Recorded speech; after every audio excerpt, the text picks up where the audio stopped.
Now we are going to review the second book of today's session, Expand Your Brand.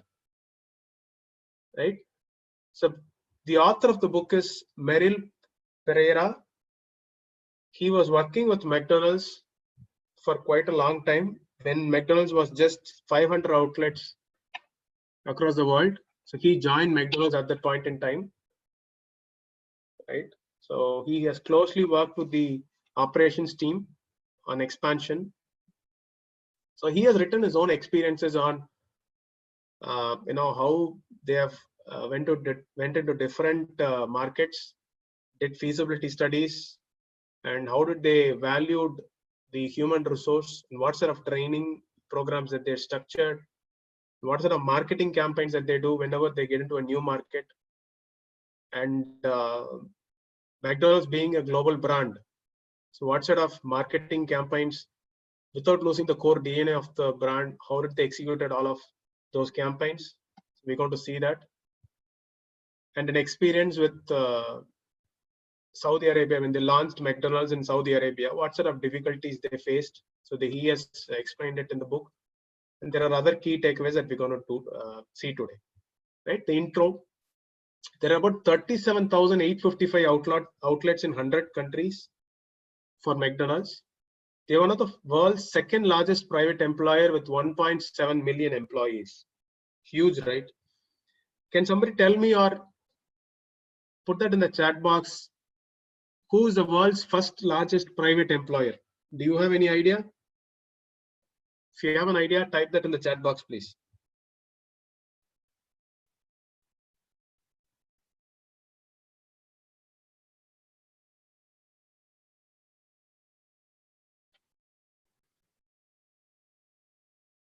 No. Walmart is the world's first largest private employer. Yeah. So McDonald's is second, right? So McDonald's is one of the most successful small business in the world. It's one of the most successful franchise small business in the world. And their revenues are from rentals, royalty, franchise fee, and own store sales. Right? If you look at McDonald's model, the fantastic aspect of McDonald's model is most of the outlets, real estate are owned by McDonald's.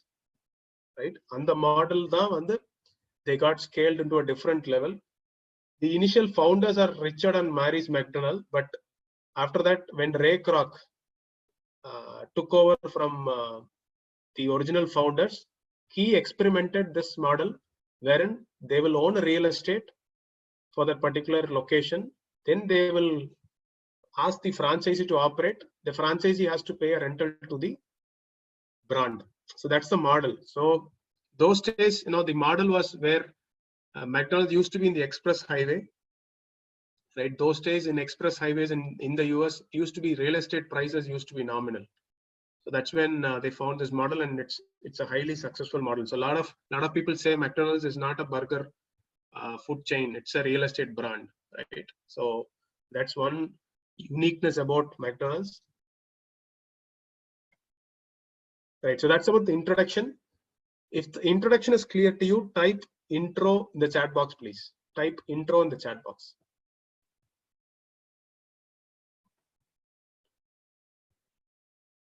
Great.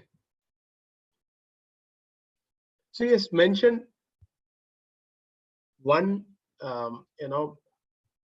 aspect of think globally and act locally. How can you think global at the same time? How can you act local, right? So if you want to do that, you need to know your territory. நீங்க எந்த market போறீங்க அப்படின்னு எந்த market போறீங்களோ அந்த market உங்களுக்கு நல்லா தெரிஞ்சிருக்கணும், right? You need to actually know the territory that you want to operate upon, right? You need to understand local lifestyle and culture and spending power of the customers there, right?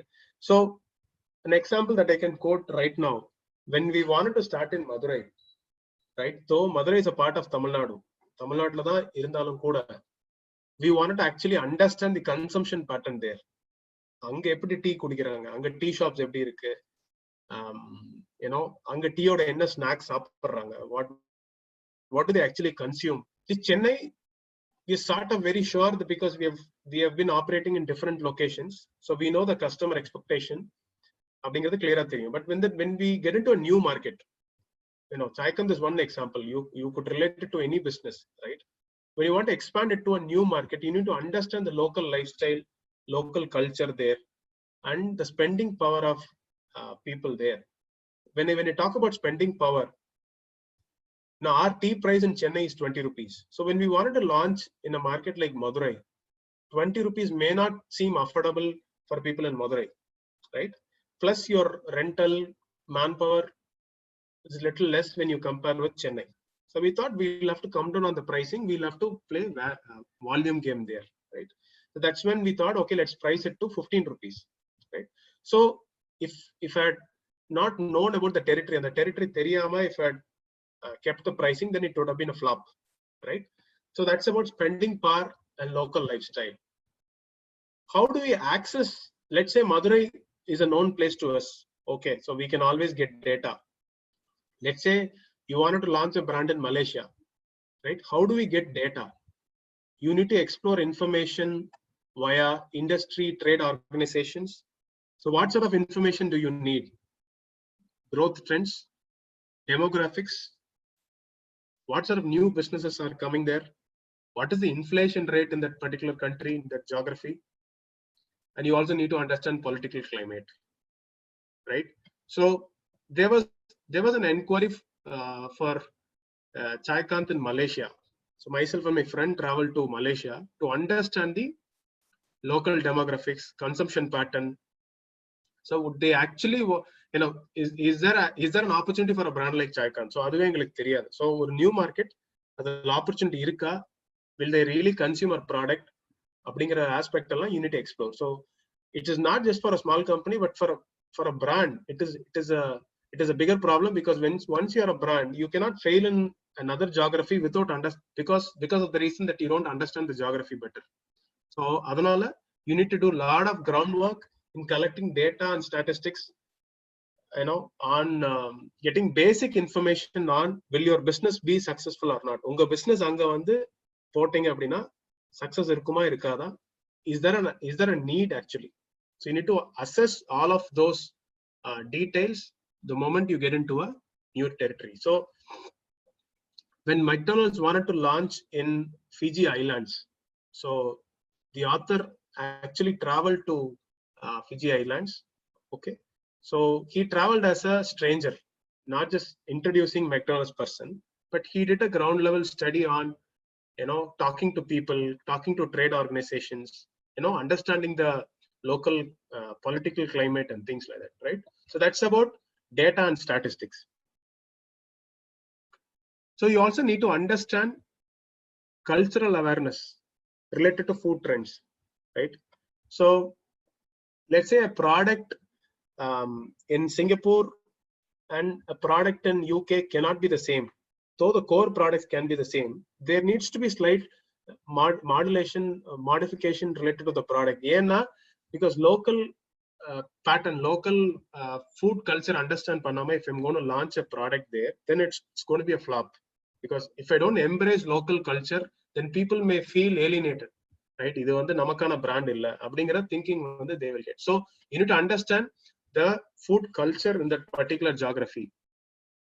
So there is this one example that he mentioned in the book, right? Apple pie is a familiar product in the US. So they created a product called taro pie.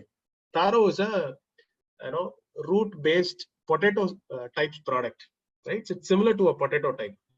So they actually did an R&D. அதுல நிறைய work பண்ணி they found this unique product and then they launched in one of the island. So that's about local product with global fusion. Right? Cultural food trends, small cultural gestures translate into big sales. Okay, so taro pie became a huge seller.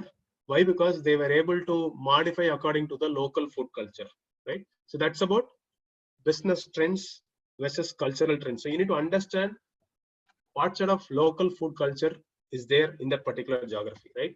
So this is about think globally, act locally. So if the slide is clear to you, type global in the chat box, please. Type global.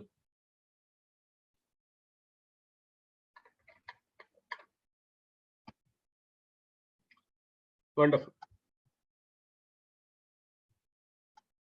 So next is on, there is a chapter called feasibility study. How did he actually study a new market, right? Or pudu market pouring, or pudu geography, like you want to operate a business. So how do you understand local economy, right?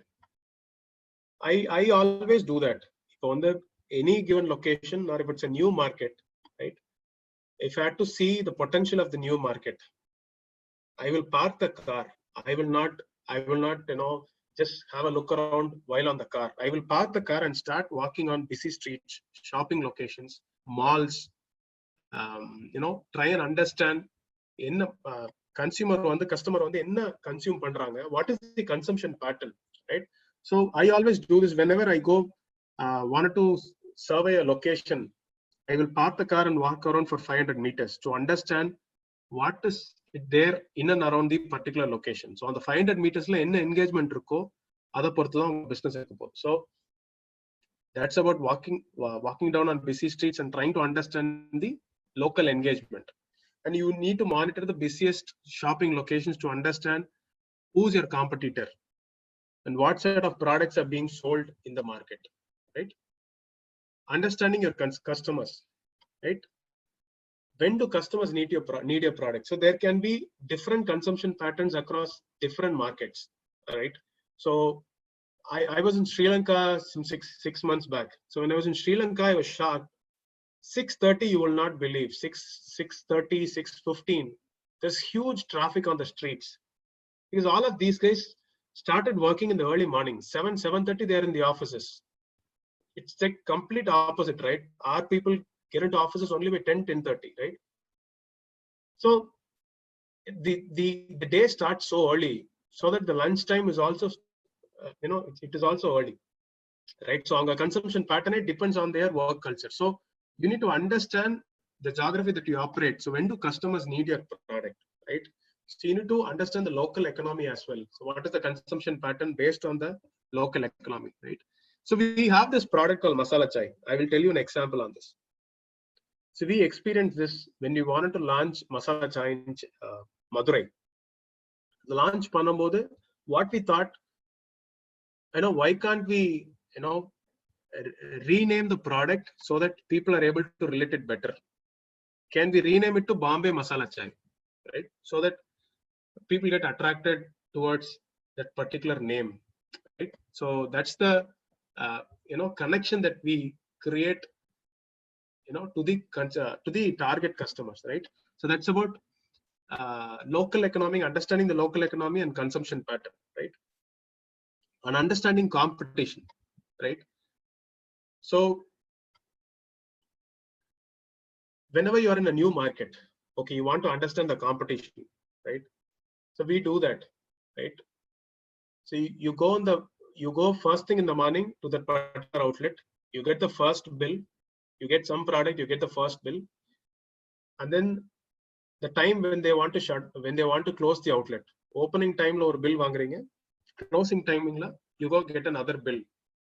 So first bill and the last bill, you can count the number of bills that they would have generated.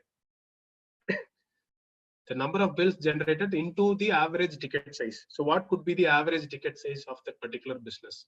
So other calculate panningana, you will understand, okay, this competition is making this much of revenue in that particular location, right? You also need to understand how good is the competition. Or pudu market pogumbodhu, how tough is the competition, what uniqueness that you need to do when it comes to competition, right?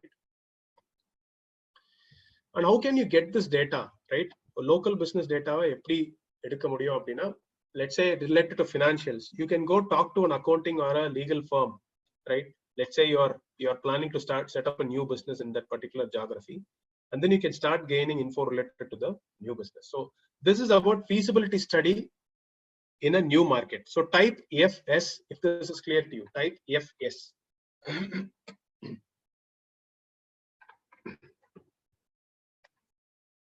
So guys, these are all little vague topics, but if you had to go through this book, then these are all the concepts that will be there in the book, right? So value system for a brand, right? identify values for your brand. When he was in McDonald's, right? So he needs to make sure that he transform those value to the lower end of employees. So ஒரு கம்பெனில இருக்கிற hierarchyல how do you transcend those values till the last level is very important. So you need to list down all of those values that you have. You need to start communicating those values on a regular basis to your team, right? What does brand stand for, right?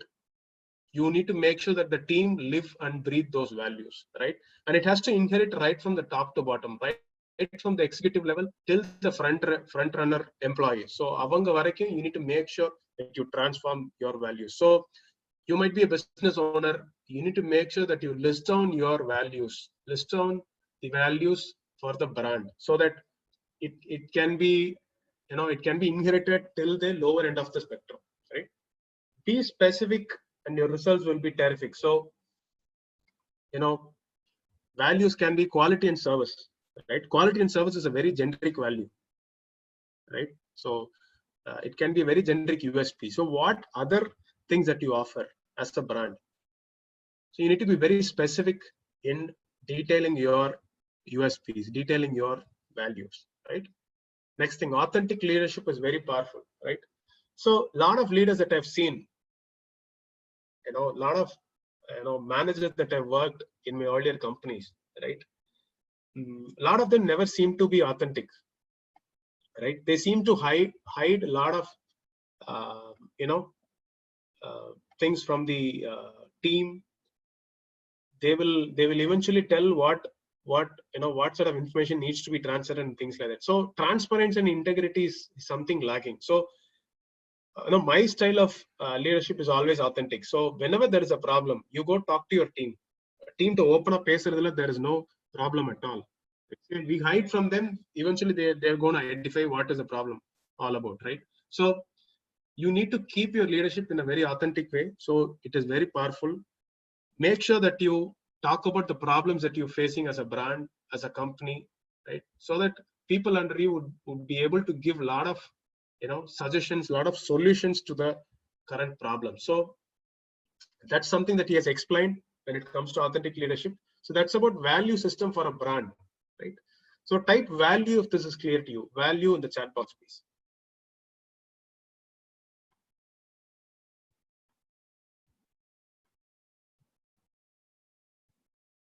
Great. So your talent is your business, right? So especially when it comes to a brand like McDonald's, right? Burger, anybody can make burgers, right? Anybody can make French fries, right? But what does McDonald's stands for? McDonald's stands for the sort of customer service that they trust upon, because human capital is very essential for you to get the trust. And the trust வரணும் அப்படின்னா நமக்கு நம்ம கிட்ட இருக்கிற front runner employees have to be very strong. They have to be very pleasant and things like that. So to make sure that they take care of customers, as a company, you as a brand, you need to make sure that you take care of your employees. So you need to have a system in place wherein you can support them in both personal and professional development. So how do you build training around recognition and awards? So we actually tried doing that. We partnered with the SPI. Give me a minute, please.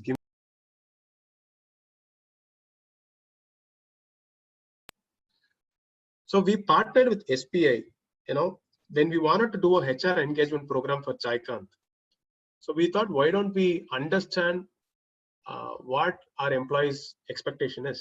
நம்மளோட employees என்ன எதிர்பார்க்கறாங்க அப்படிங்கறத வந்து if we can understand better, we can frame HR policies, we can frame HR related recognition, and we can reward them in a better way and things like that. So அந்த மாதிரி ஒரு thought process வந்தோம்னா we thought, okay, we can have SPI as the partner. They were also trying to do similar programs. So we thought we'll engage them. We started doing interviews with our employees. So when we sort of did those interviews, we found out what problems will they have. If we would have listed those problems, okay, these are all the problems that our employees will have. After this interview, it was exactly opposite of what we have formed earlier. I mean, என்ன முன்னால சொல்லிருந்தோமோ அதை draft பண்ணிருந்தோமோ அதுக்கு ஆப்போசிட்டா இருந்தது, because their expectation was way different of what we have actually understood. So we have never understood our employees properly prior to that, right? Why? Because the front run employees basically who are earning 10,000, 12,000 in salaries, right? Their 40% of the salary goes into repaying their loans, because they don't have exposure to bank loans, structured loans, right? They used to get for interest, let's say 36%, 50%, 60% per annum interest they used to buy, they used to lend money, right? So in that case, they will eventually keep repaying those loans. So 40% of the remaining goes into expenses. So during their lifetime, they will keep repaying those loans, and they will never save money. Getting a laptop might be an inspiration for them, maybe an aspiration for them. Getting a TV can be an aspiration for them. So on the Mari, a lot of people mention that getting a washing machine is an aspiration, getting a laptop is an aspiration, and things like that. So we are still working on system, how we can design a HR system where it can recognize people and it can reward them. Okay, so this is what you need to look at when you design your reward system in place, right? So build training programs around recognition and awards that are very crucial in getting your talent right? Why? Because only or chinna example, let's say if one person gets a reward, let's say there has to be certain processes in place to reach those points and get a reward. So the moment one person gets a reward, and if he shows to the family and friends, then obviously your brand will attract more talent, right? So that's the importance of having recognition rewards in the first place. So this is just an example on how you can attract talent. So if he goes tell those people, adukaprom adu moolama reference kedikkiradhu becomes very easy, right? So that's about building recognition and rewards. Leaders and followers, right? You can divide people across these categories in your organization. நீங்க ஒரு company எடுத்துட்டீங்க அப்படின்னா, you can actually categorize people according to these categories. Okay, so one is leaders with initiative, right? Next, followers with initiative. Third, leaders with initiative and ambition. Fourth, followers with initiative and ambition. Fifth, leaders with initiative, ambition, and an aptitude to learn. Followers with initiative, ambition, and an aptitude to learn. So if there are 100 people in your organization, they will fall only under these categories, right? There can be leaders and followers, right? Leaders, you have 3 categories. Followers, you will have 3 categories, right? So you can categorize these people and make sure that you give appropriate programs, appropriate responsibilities, right? So that's about designing your talent system in place, right? And make your leaders accountable, right? So reward system should be based on their talent management skills. Let's say you have a manager, you have a store manager. That store manager should be responsible to make sure that he brings down attrition in the store. And the store la attrition illama irukono அப்படின்னா அந்த store manager தான் responsible எடுத்துக்கணும். So you need to make sure that you make your leaders accountable for all of those activities, right? And don't just sell job titles. Okay, store manager, store in charge, or cafe manager. So these are all some of the titles. So don't just sell job titles. Sell your career path. What could be the progress? Let's say after 1 year, what could be the role that you will get? And what sort of training opportunities that you will get? Let's say you're not good at computers. So there is a course which can help you learn computers. Can we do that to a prospective employee? So sell your career path training and opportunities that are there in the company, not just specific job titles, right? So that's about your talent is your business. So type talent if this is clear to you. Type talent.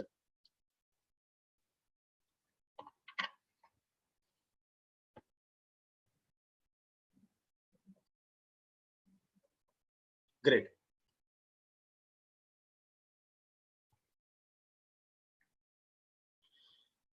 So he has mentioned whenever they open a new McDonald's store, okay, so they come up with a lot of creative marketing plans, right? We might think, okay, McDonald's is a brand, it is all structured, and they drive all of these marketing strategies from the head office and things like that, right? But managers are given liberty to design their own marketing campaigns, right? So that's the beautiful part about a brand like McDonald's. Yeah, but see, there are 37,000 outlets across the world, right? It is not so easy to get that sort of a brand visibility, to maintain the brand visibility, right? Only when you customize campaigns according to the region, according to the demographics, then it will reach the consumer. Over geography, over mari irukum, right? You can't, one size doesn't fit all. You can't have one formula and say, oh, apply to every single location. It will eventually fail. Okay. So these guys did a lot of creative marketing plans. One such thing is park bins with McDonald's logo, right? Let's say you have a park.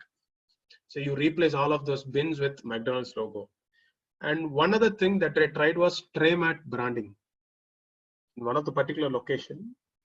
So there used to be a small, paper which is on the tray that is used to carry to the customer. So they did this tray. It's common now, but the moment when they started this, it was unusual. So they did this tray mat branding, the same branding that they used it across all of the other formats. So it was a very cost-effective marketing campaign. That's what he has mentioned in the book. So ad shoot with local celebrities and models. How can you make sure that you operate on a very small budget, but yet you get the result, right? So I can give you another example of ad shoot with local celebrities and models, right? So when we wanted to start an outlet in Madurai, so how can you reach tier 2, tier 3 people, right? What will actually tier 2, tier 3 people do, right? Whom will they relate?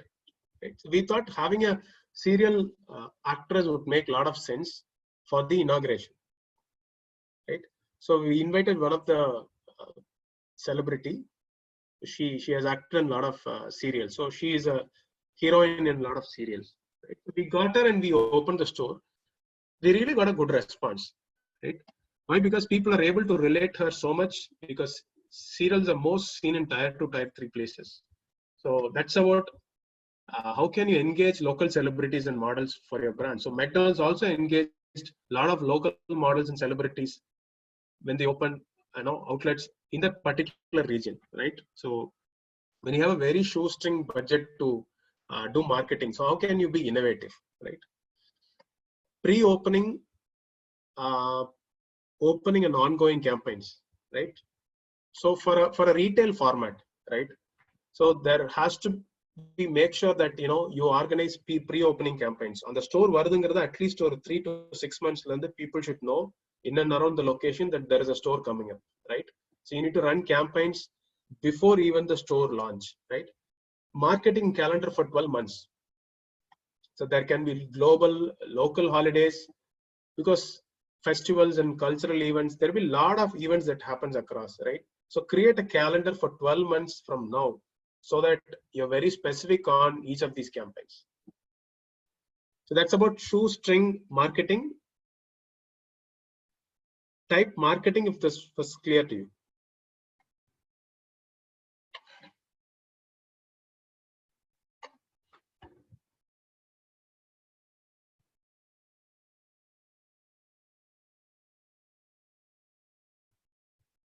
Great. So next is another interesting perspective on the experience that he got from running a McDonald's in Saudi Arabia, right? So all of us know, Saudi Arabia is a country where there are a lot of restrictions, right? Men and women can't sit in the same dining area, and an employee cannot go talk to a woman customer. There are a lot of restrictions, right? So what he did, he understood the local culture and religious norms before they even started the outlet there. there were restrictions on opening and closing time, right? And there are a lot of incidents that happened when McDonald's operated in Saudi Arabia. So one such incident was,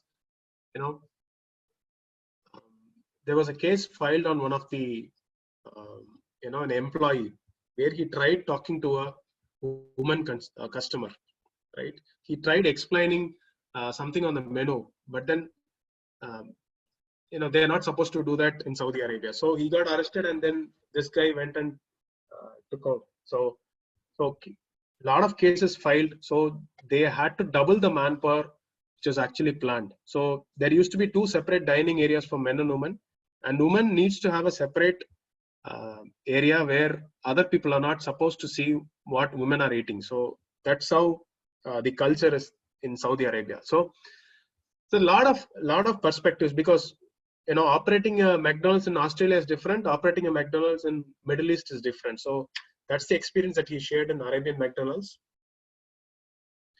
And what are the other key takeaway? There's one strong key takeaway from Expand Your Brand is location selection, right?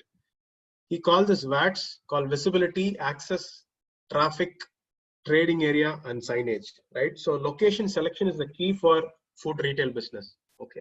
So you need to have visibility for the area. You need to make sure that you have access to that particular location. Make sure there is enough engagement in and around the store, and like trading or shopping and things like that, and your signage. So signage is very crucial for retail businesses, because the moment your brand is not visible, people may not identify your brand there. So this is about location selection. So these are all the points that I would like to discuss today, that I've done that. So if this is clear, type clear in the chat box, please.